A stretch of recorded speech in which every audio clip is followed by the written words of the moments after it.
Okay, we'll go ahead and get started. This webinar is bringing commerce into your D365 finance and supply chain implementation with myself, Kim Fielden. I am a project manager and business analyst with Ellipse Solutions. Ellipse has been working in this industry for the past 15 years. We are a gold partner. We support all of the your implementations, anything upgrades, support, ongoing user training, anything like that that you need. So please feel free to reach out if any of those sound interesting. I have been working in the e-commerce and retail industry for the past 15 years with clients such as Tory Burch, Fenty Beauty, Marc Jacobs, mainly in the e-commerce space, getting users online and getting their products out the door. With me today is Brian Ruchet. He is the, let me get this right, Worldwide Solution Strategy Director of Dynamics 365 Commerce at Microsoft. For today's presentation, we will be going through the overview of commerce, as well as some initial setup for how to get started with D365 Commerce in your existing finance and supply chain implementation. And then I'll spend some time actually in the e-commerce site builder and showing you some of the features and functionality of that and getting that set up. And we'll do some demos and get into the actual system. So to get started today, I will turn it over to Brian to do some commerce overview and introduction. Brian? Cool. Thanks, Kim. Really appreciate the time and opportunity, and I appreciate everybody joining to hear a little bit about Dynamics 365 Commerce and specifically the value that we add on top of existing finance and supply chain or F&O customers. So I think it's always good whenever we have these conversations to kind of level set and have everybody understand a little bit of the history and progeny behind Dynamics 365 Commerce, because it is one of our workloads that isn't necessarily as recognized by the D365 community. So Dynamics 365 Commerce, new term as of about 2 years ago, but the reality is that this is an evolution of the existing capability we had of Dynamics 365 for retail. We went through a rebranding exercise when we added the digital commerce or the website front-end components. And really what we're aspiring to is an end-to-end commerce solution that's context aware, that's completely aware of everything that's going on within your existing finance and supply chain investment, and has kind of the power of Microsoft Cloud behind it in terms of using Azure Synapse and Personalizer and things of that nature to provide a really rich web experience. The final thing that I'd add from a kind of history perspective is Dynamics 365 Commerce is actually a solution. The digital commerce component is a solution of it that was actually originally developed for Microsoft internally. So when you think about Microsoft's $14 billion direct consumer business, effectively Dynamics 365's web front end powers that entirety of that, which represents about 950 digital properties for us. So it's a pretty interesting marriage of a existing in market Dynamics 365 capability with something that's been proven and bulletproof by a Fortune 10 company globally. Now, what is Dynamics 365 Commerce? There are really kind of three basically value propositions we provide. So, ultimately, we're trying to provide an end-to-end omni-channel solution across both B2C and B2B customer experiences. The way we do that is through what's called our headless commerce engine. So for those that aren't familiar with that term, basically a headless commerce engine is all of the business logic that resides up on a website or in your stores or in any channel you choose to do business in. So think about things like tax calculations, price promo calculations, address verification, order verification, account verification, things of that nature. We also have the headquarters component. So this is where you manage all of your websites, all of your stores, all of your call centers, and other channels of interaction. And then we have the ability to integrate with third-party ERPs, or if you're an existing Dynamics 365 ERP customer, finance and supply chain, there's no integration to do, right? It's all built on the same platform that you've already invested in. So I want to go through this a little bit of my chart, but I want to go through a little bit of an architectural overview so you can understand where we're coming from.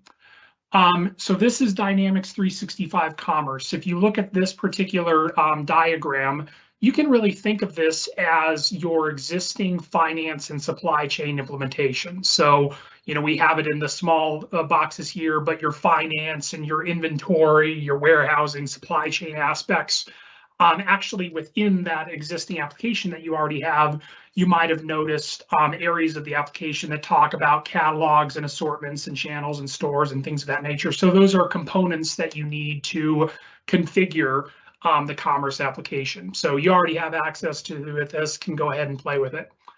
Now, ultimately, you configure all of those business logics and rules. You push them out to our headless commerce engine, which we call the Commerce Runtime Engine. And this is really where does all of the calculations for all of your cart-related activities and prices and promos and things on the website and things of that nature. We also have the ability to punch out to external services. So particularly within the retail industry and e-commerce in particular, you usually have a lot of integrations to third-party tax calculation services or shipping calculation services or third-party gift cards or things of that nature. So you can use the CRT to be that centralized hub of integration to make sure that you're going to have consistency across all of those channels of interaction without having to rebuild integrations or business logic in all of your other channels.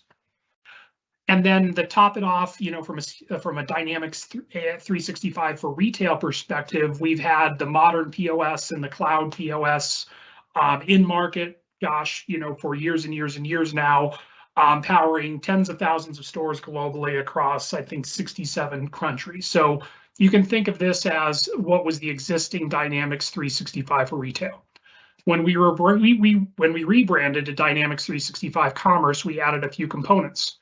We added a content management system. So this is all of the digital assets that you're going to push out to your various websites. We added a site builder. So this is the WYSIWYG drag and drop type editor where you can actually build the website experience for your customers.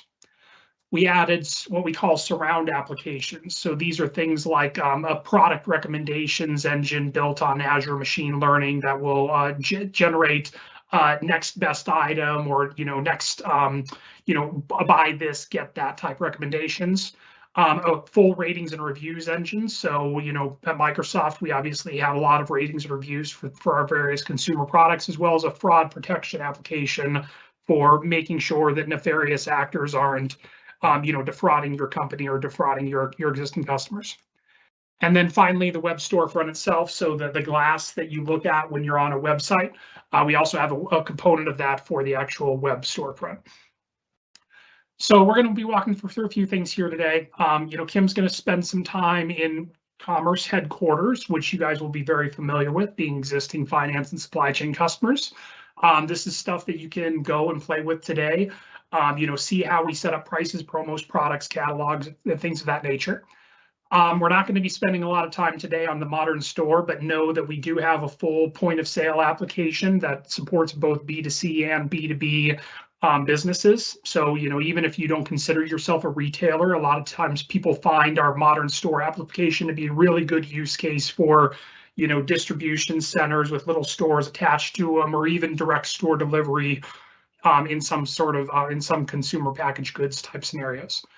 And then we'll spend the bulk of our time today, hopefully, on digital commerce. So, from a UX UI perspective, you'll obviously recognize the actual website itself, but understand that underneath the actual UX UI of the web storefront, there's full end-to-end site operations. So how do you develop, reusable templates and modules so that, your marketers can create content and actually push out, a compelling website experience? How do your merchandisers, decide what products to put on the website, how do they manage the products and prices and promos, how do they push that information out.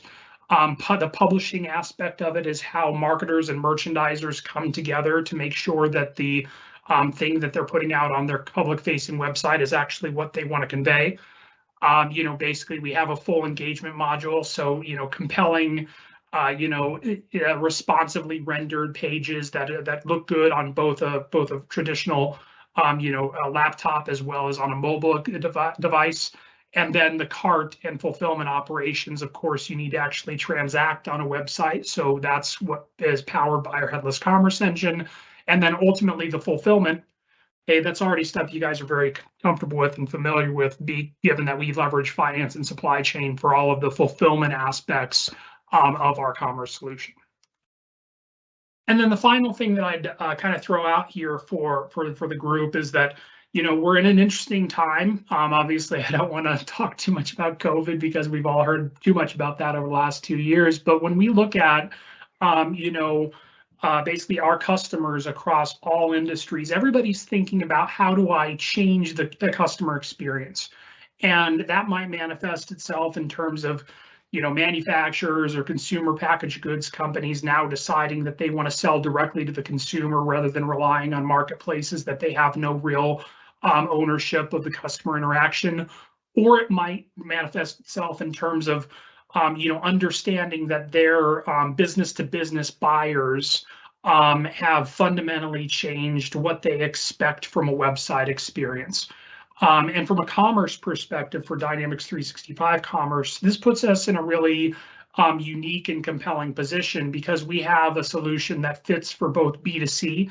So how do you create a real rich experience that represents your brand and is interactive in a way that makes people want to come back and continue to visit the site. But also on the B2B side, we have the ability to take all of the investment everybody's on this call's already made in terms of the pricing and products and orders and customers and everything that exists in your finance and supply chain, and then publish them out so people can self-service and people can look up their own products and prices, place orders, do quotes, things of that nature, on their own time, which I think most business buyers are now expecting from a B2B interaction perspective.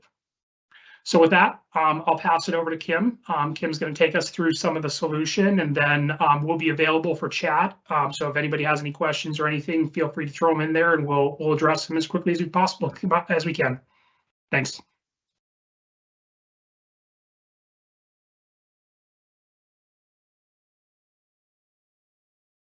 Okay, thank you very much, Brian. I'm going to share my screen.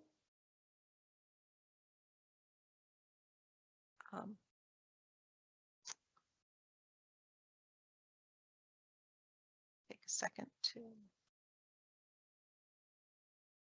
All right. Okay, so we're going to talk a little bit about all the commerce channels that are available using D365 Commerce. So there's 3 channels that you can set up. One is an e-commerce, as Brian mentioned. There's customer service, which is also call center, and then a brick and mortar store. We're going to spend our time talking a lot about e-commerce today, but customer service will come in there a little bit as well. So for those of you that have the finance and supply chain already implemented, there's a few things you have to do to get started.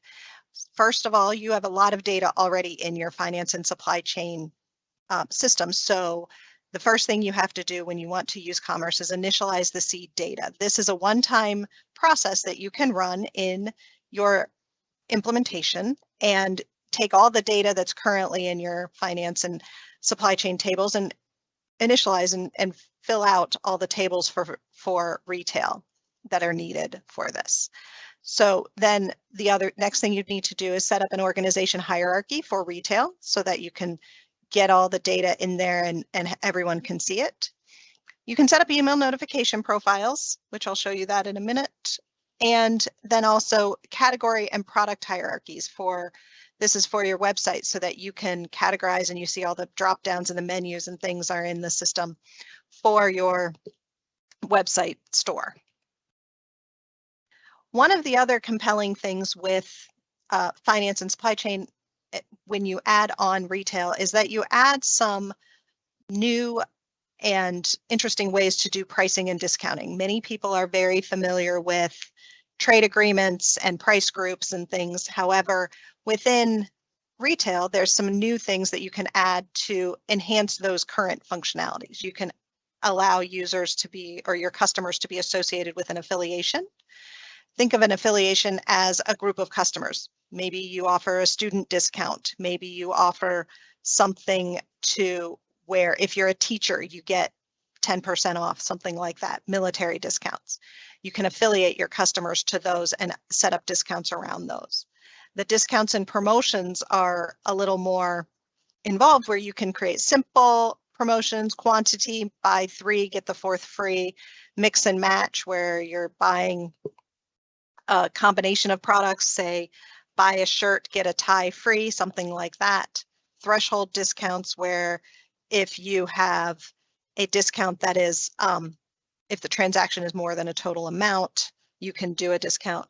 And you can add coupons associated with those discounts. So a customer on your website can key in a coupon and get the discounts that you've set up. So this pricing functionality is something that you can start utilizing on your website with your consumers. When you're setting up the discounts, you can set your discounts up to be how you want it to show what your concurrency mode is, meaning should it be a single use? Is this the only discount that's allowed on that? Or is there other, can you mix them and use multiple? Pricing priority. So is this the first thing that should get the discount, or is it something that you should, if there's multiple discounts enabled at the time? And then you can also add specific products and then what your discount percentage is. So I'll show these screens in the real world in just a few minutes. Coupons can be added to your discounts so that customers can then, you can add coupon codes in, you can make them one-time use or multi-use, but customers can then get a coupon and actually present that, because usually for B2C customers, they like to have that coupon that they can say, hey, and drive to your website or into your store, and then they take it to get their discount, and you can then track that and get more information from marketing, etc. So e-commerce. When you're setting up an e-commerce store, you have to have at least one online channel in the retail and commerce. Now you can have multiple, but you have to have at least one, and we'll show that a little shortly. Online store that you set up, that channel will drive your pricing, your payment methods, which warehouse you're going to fulfill out of, the fulfillment groups, the navigation hierarchy on the website, and then default and available modes of delivery for your customers. You can also create a business-to-business site. It uses the same product information, cart, and checkout, but you can add some additional features for it.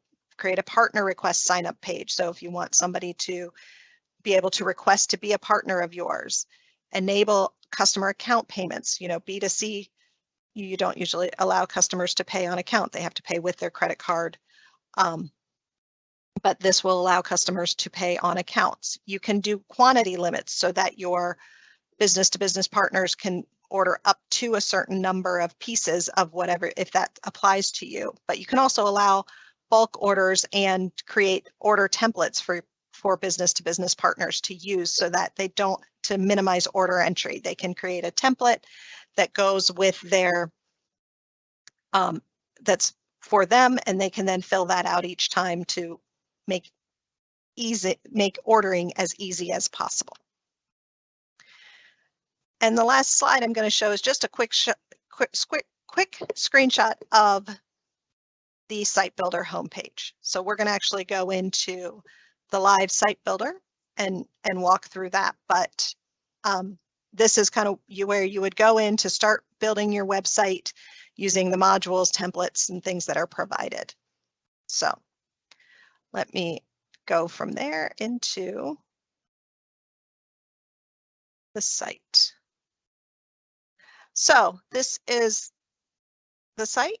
let's start with finance and operations. So finance and operations should look relatively familiar to everyone. This is the same as what you work in every day, but we're going to talk about the retail and commerce site as soon as my site comes up. So in retail and commerce, I talked about initializing that seed data. So one of the first things that you want to do is go into headquarters and go into your parameters, the commerce parameters, and you just initialize the seed data. So that gets everything populated initially for you, so you don't have to rekey a bunch of data. You only want to do this once, because if you do it again after making a bunch of changes, it will overwrite the data. So this is a do that once, get everything populated, and then move on. But I wanted to share everyone this so that you know that, hey, this is how I can get all the data in basically for what you need to get started with it. Once you've initialized the seed data, you do want to set up an organization hierarchy in Org Admin. So you may be familiar with that, where you would create your organization hierarchy and your purpose for retail so that you can get all of your retail information in there. So your assortments and things. And this is where you would assign the hierarchies. We can look and view one of them. Once you've set up your channels, you will add them to these hierarchies that you have set up so that it works together. Okay. Within the retail module, that's where you go to start setting up your channels. So in the retail module, you can start setting up channels for call center, which is your customer service, online store, and point of sales. So online store, you can define the functionality you want to allow for your online store.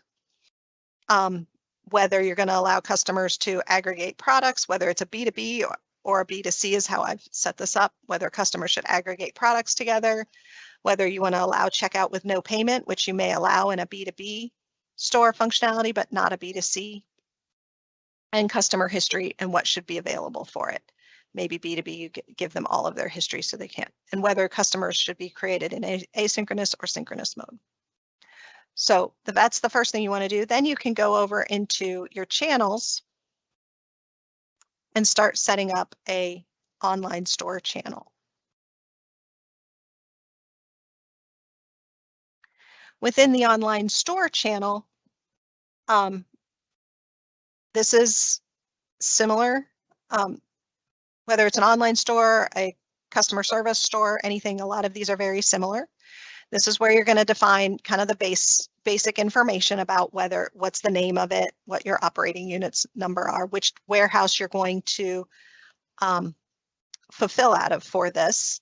You would set up a default customer and a customer address book to utilize the setups and defaults that you can on your customers for this, and then a channel profile. Notification profile will allow you to send email notifications to customers based on your setups there. So you can set up which emails should be sent at which times based on the events of the order after it comes in, whether you want the emails to send when it's created, confirmed, picking. So this is event-based emails that can go so that you can communicate and work with your customers as needed. So once you've set up your channel, you can define what payments allowed. So you can, there's a test connector for when you're testing, but then you can also set up a connector with your e-commerce payment accounts and which languages you're going to support, countries, and financial dimensions, all that. One of the things you also define is which modes of delivery are available for this channel. So are you going to allow in-store pickup? For example, if it's an e-commerce channel and you're going to do buy online, pick up in store, standard overnight, curbside pickup, all the things that you want to allow someone to use for your modes of delivery in there. And then you can also add the payment methods that you're going to allow for this online store.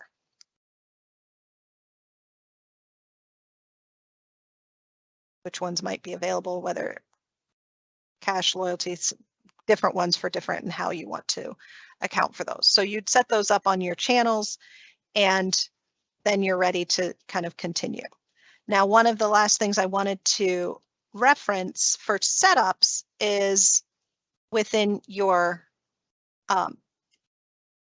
products and categories. So this is where you would set up your commerce product hierarchy. So we talked about that and how the commerce product would be viewed. And then also a navigation hierarchy so that you can define how the navigation should look on your website. So this is all the product that might be available based on different websites, and you'd add what you want in each of your categories. So in sweaters, all the different products that you have, and you can define what display order should this be.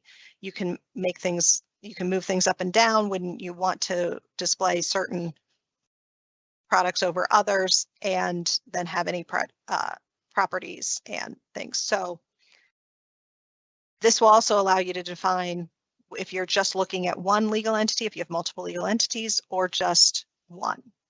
So this is, you need to define a product hierarchy, and then you also need to define for your e-commerce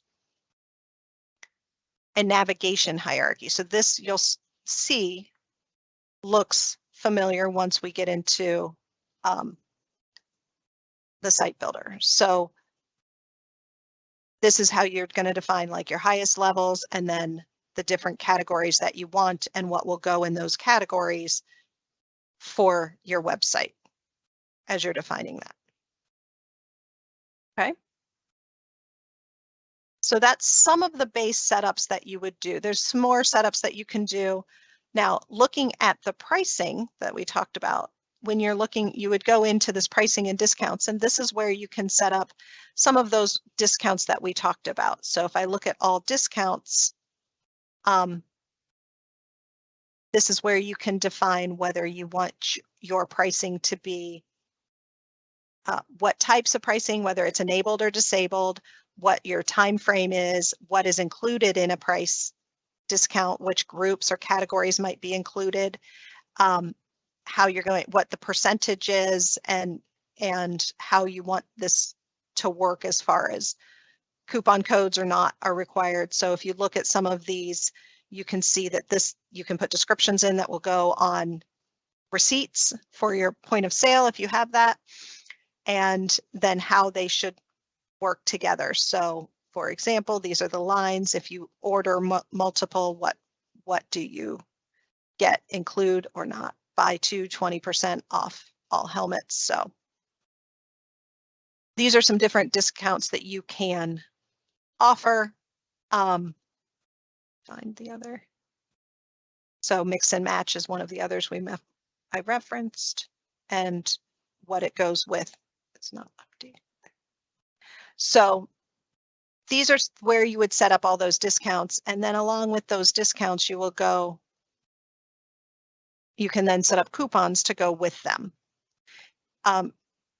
Which coupons might go with which discount that is on there.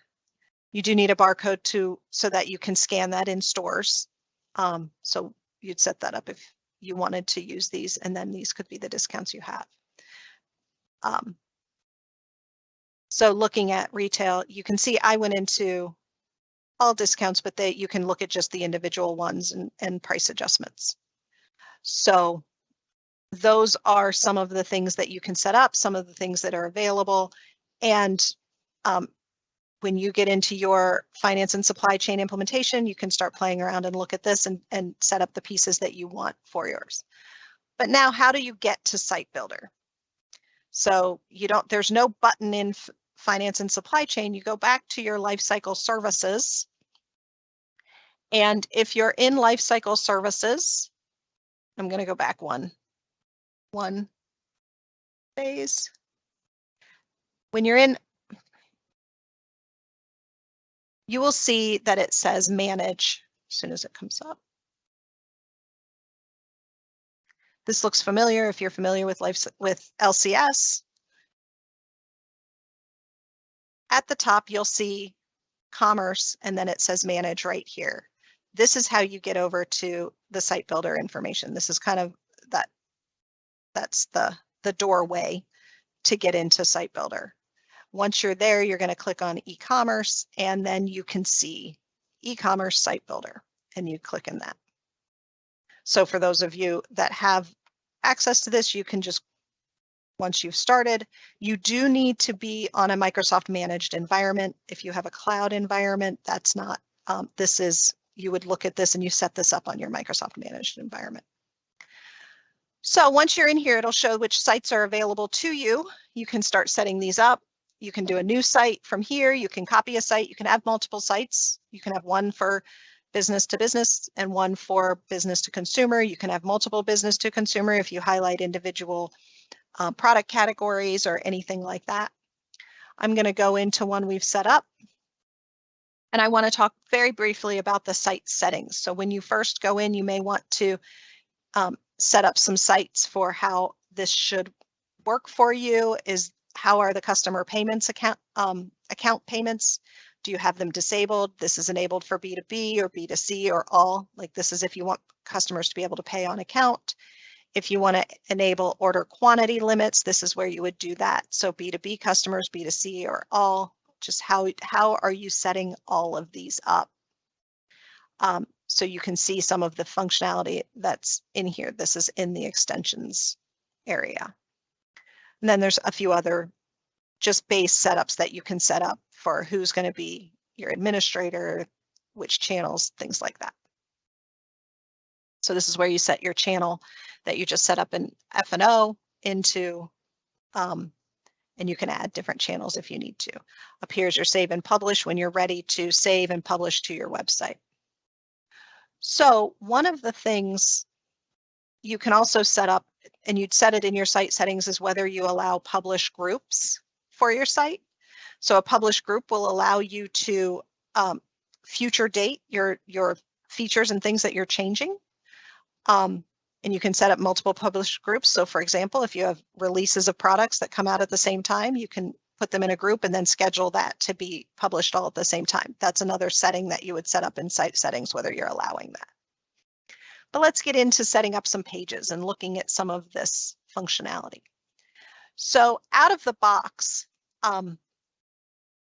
you will get modules that are created by Microsoft. So they will get you started when you get, and you can use all those to start creating your pages. You can create additional modules if you want, but that's a development effort and you'd use an SDK to publish those.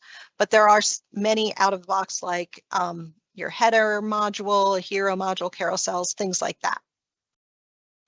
So once you have that, you can go in and you can create templates for your product detail page. So this will help you when you're setting up for a header, for sign up pages, etc. You create your templates. So if I want to look at a template, this would tell me exactly what is required on the pages, what, you know, in the body, and the default page is going to have this. HTML is pretty standard, but then you can have what is your header container look like, what is the main, what's in the main slot, so your buy box, breadcrumbs, things like that, what your product details are, and you can set these templates up to be how you want them for your site. So once you've set them up, you can then lock and unlock different areas of it. So then other users, so as an administrator or a manager, I may set up a bunch of templates and I may want people not to be able to change certain parts of it, but allow them to have other parts that they can change. So when I set up my template, I can lock and unlock different sections by using this. Right now I'm just looking at this, you can see that the status of this is published. If I wanted to edit this, then all of these features become active, and then I can save and I can discard my edits, I can save, and then I can publish for others to use once I've made my changes and updated accordingly. So as you get, so these are the templates that you start with from I'm going to discard those edits for now. And then when you want to start creating a page, you can then use those templates when you're doing the page. So let's look at the home page.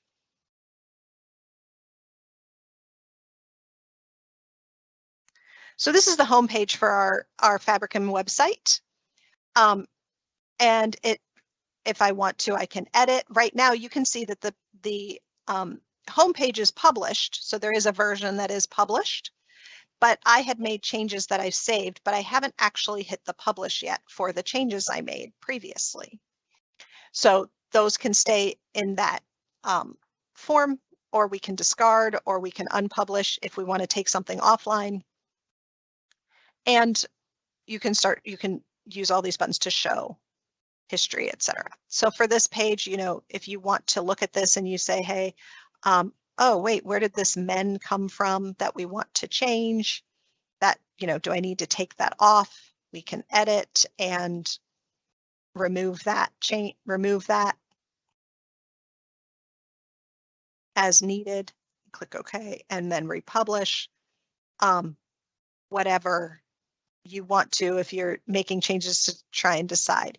You can also preview what you've made your changes to look at. So it will open, you can decide if it's a basic preview, if I'm just editing and I want to see what I've done, or advanced preview if you want to have others look at it. You need someone, you have a group, you've made some changes, now you need it to be approved by your manager or someone else. You can do that as well. So if I'm just looking at a basic preview, it will open it in a new page for me to see what is it really going to look like based on my changes.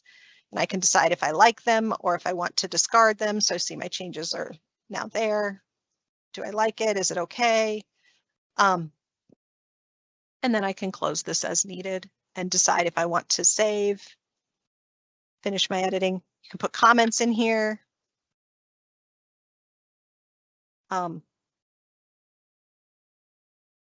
So what you've done so that you can have people, and then once you're ready, you can publish those changes. That means it is now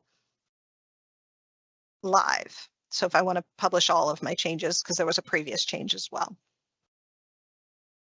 So now that is now live on the site, published. I can also publish it to one of my published groups if I want to save what I've done for future, for something to go into. So at this point now I've looked at this, this is now out there and ready to go, but now I want to start changing. We're going to do a different header. Now headers are on almost every page, and this is where editing your pages might want to actually go in and edit the fragment. So the headers can be set up as a fragment, so you can set those on multiple pages with minimal editing. So if I want to look at my fragments and say, okay, I need to look at the different header containers, that's the one I want, and I want to change that, and that then will change for all headers on the site. You can do that with one quick change by editing this, and then it's published everywhere. So I can edit directly in line, or I can edit over on the side. Now notice this has two banner messages. Buy 2 or more shoes, get 25% off, or the spring collection one. So if I wanted to edit or delete one of those because maybe we're not doing shoes anymore, or well, wait, it's spring collection, I need to change this because we're getting ready to do summer. And I want to change it to summer, or I want to change my shop now link to say buy, or whatever you want. You can then, once you see that, now it's going to say summer. It's immediately changed. Once I publish this, the new change will be on all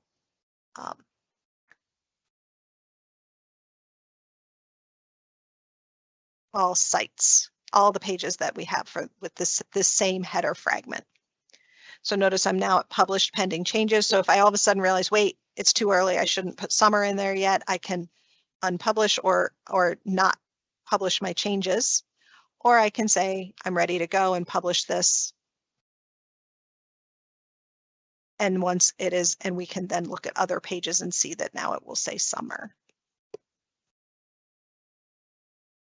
So that's what fragments will do for you. So you can set up fragments for the standard parts of your site, like, you know, headers, footers,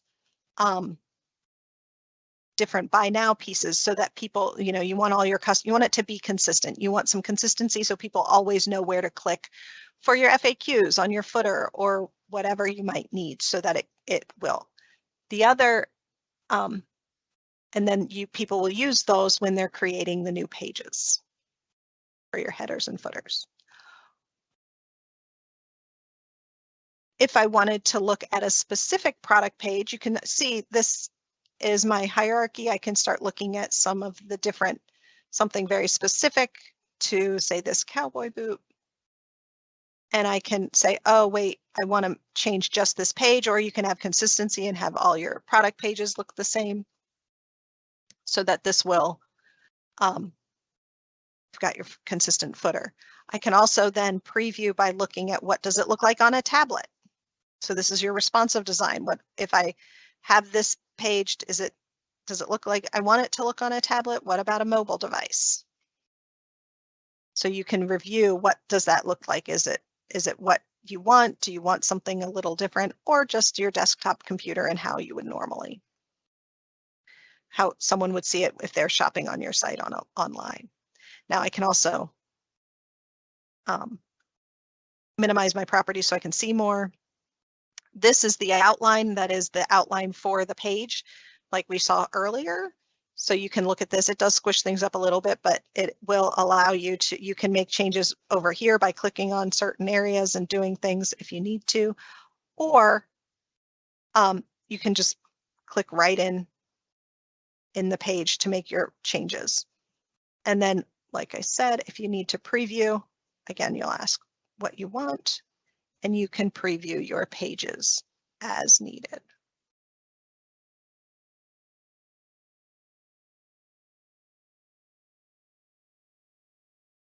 So getting a site up and running is relatively quick, because get your media up there and creating a website using the templates that are out of the box, and then you can update as needed or as you would like to throughout the life cycle of your site. You can create new ones and update that. Now, there is also a media library where you can upload all of the media that you have associated, whether it's videos, documents, things that you might want on your site for your images. You can upload in mass, but if you have it in a folder on your network, you can upload the whole folder.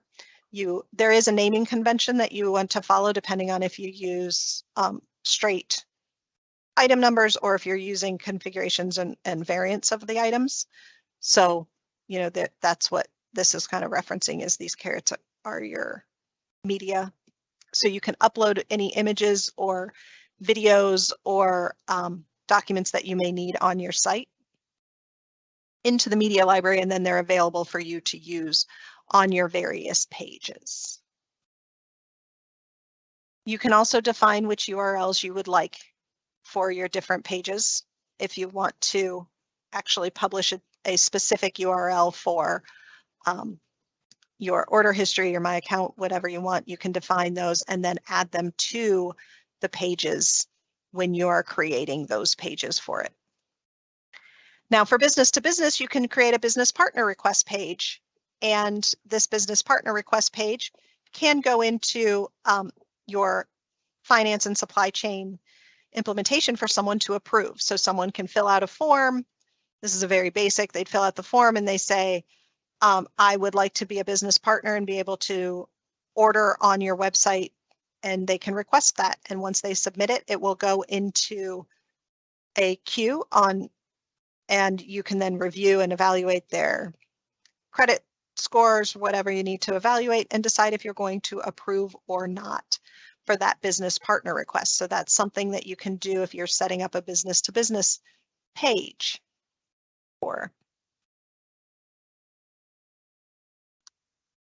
And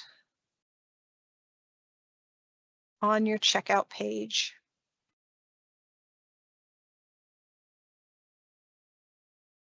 this can allow you to, this has apparently been edited. So on your checkout page, you can create this so that people can always place their order and see their summary. So if you notice on my header, now that I'm asking it to change, it's not. It says summer because I published that summer collection. So this is showing up on all my pages as I change because I changed it in one spot. So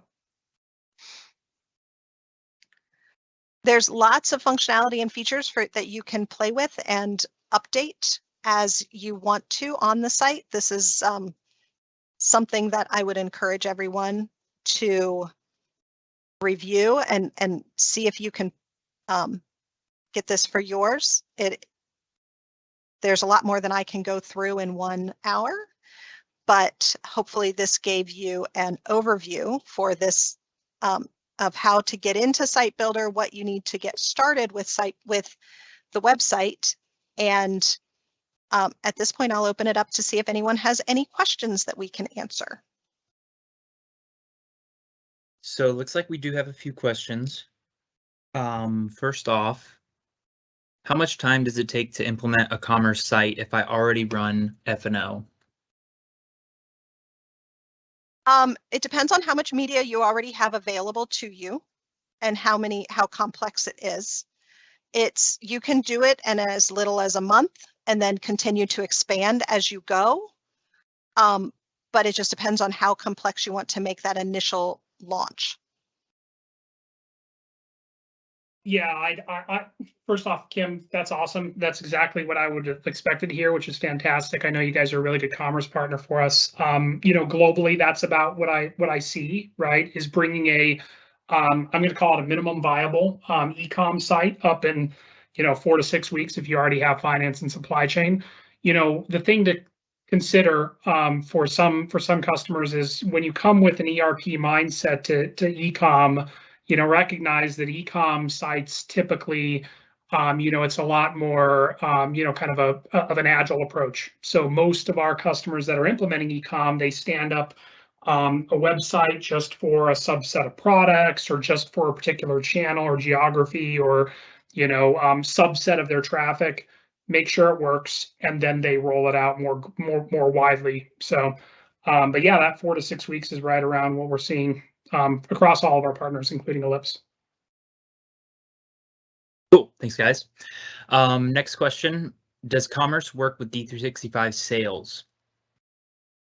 Ooh, that's a good question. So yes, the short answer is yes. The longer answer is that, commerce is currently intrinsically tied to F&O, right, which is part of our value proposition for the people that are on this call. We also already have basically the whole virtual entity thing to push back and forth information to D365 sales.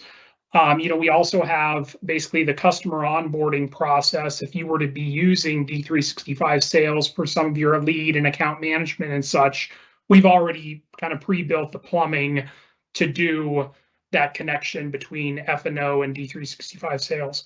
I'd say that the longer term vision and future, thought process for us currently is when we think about adoption, particularly with B2B e-commerce, we recognize that a lot of our customer base also has D365 sales. So getting it closer and closer to that framework will be top of mind for us in the kind of longer term vision. Okay. Next up, Microsoft provides base modules out of the box to start, but can you add to those? Yes, you can. It, like I said, it would require development and a developer to create that new module for you. However, you can expand on it and add it to whatever suits your purposes or what you need to make it easier for you to manage your site. What they provide out of the box is enough to get you started.